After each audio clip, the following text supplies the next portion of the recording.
agrees that death is when there is no brainstem function, not when your heart, lungs or other organs stop. To start, let's take a look at something that has been the stuff of nightmares and horror films for decades. It's the story of some poor soul who, for whatever reason, has been declared dead and buried 6 feet under, but they're still alive. Now, if you think this story can only happen in a horror movie, you'd be dead wrong, pun intended. One look at recent stories right from the news proves it. A woman who gave birth 3 months after she was pronounced dead, another who was still alive when she was put into a body bag in the morgue and subsequently froze to death. Why do these horrific cases exist? Because of this alarming fact, there are no universal guidelines for doctors when it comes to declaring a person dead. Yes, you heard that correctly. Even among doctors, the definition of death isn't fully agreed upon. You're dead when a doctor says you're dead. A person can be pronounced dead if their heart stops, but they can also be revived in many cases. People can also be kept alive with machines, even though their brainstem has 0% functionality.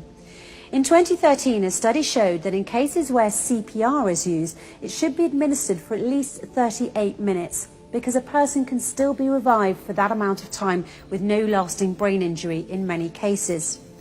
But here's where the difference is, and it's very important. Once the brainstem permanently stops functioning, there's no way of reversing it. No matter what happens, that person's heart will eventually stop beating, even if a ventilator is used. The most important fact to remember about the brain is this: it bestows upon us the one thing that makes us truly human: consciousness. With that fact in mind, the irreversible loss of consciousness can and should be defined as death, and vice versa. Now, here's another fact that might surprise you. When you sleep, your brainstem is inactive, and there are those who argue that sleep is also a loss of consciousness due to the inactivity of the brainstem effector neurons when a person is sleeping. The brainstem also becomes inactive when a person dies, causing a loss of consciousness as well. While they might seem like identical definitions, there's one difference. Loss of consciousness during sleep is reversible, while loss of consciousness due to death is irreversible.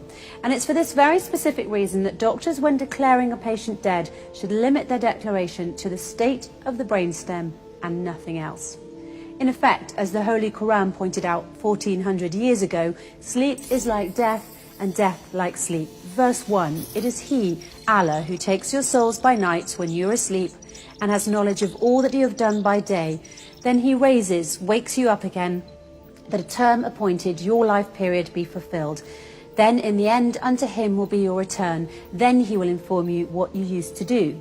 Verse 2, Allah, God, takes the souls at the time of their death and that which has not died in its sleep. He withholds that against which He has decreed death, but loses the other till a stated term. Surely in that are signs for a people who think deeply. Think about that for a moment. 1400 years ago, the Holy Quran already had a specific, unquestionable definition for death, namely when the brainstem no longer functions. It has nothing to do with heart function, whether the person can breathe, or any other bodily functions or organs. What this means is that around the world, millions of people have been declared dead when in fact they were not. That is why, in the interests of human rights, Muslims believe that doctors should only consider a patient dead if their brainstem has completely stopped working.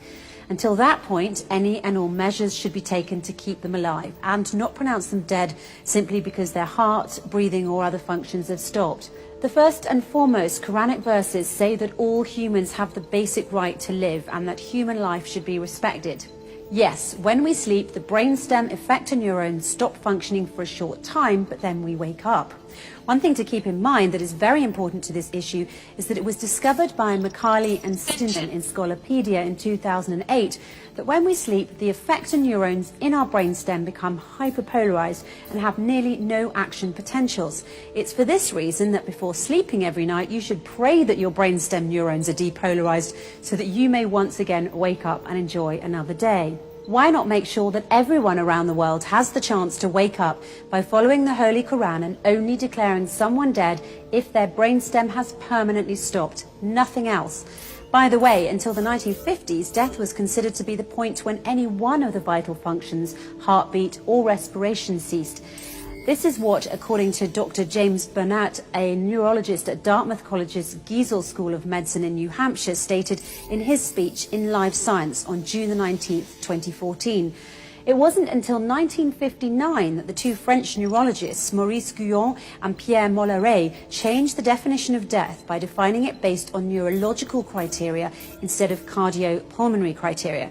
They really saved us from being buried alive by stating a specific, unquestionable definition for death. The irreversible loss of consciousness can and should be defined as death. But this took place in only 1959.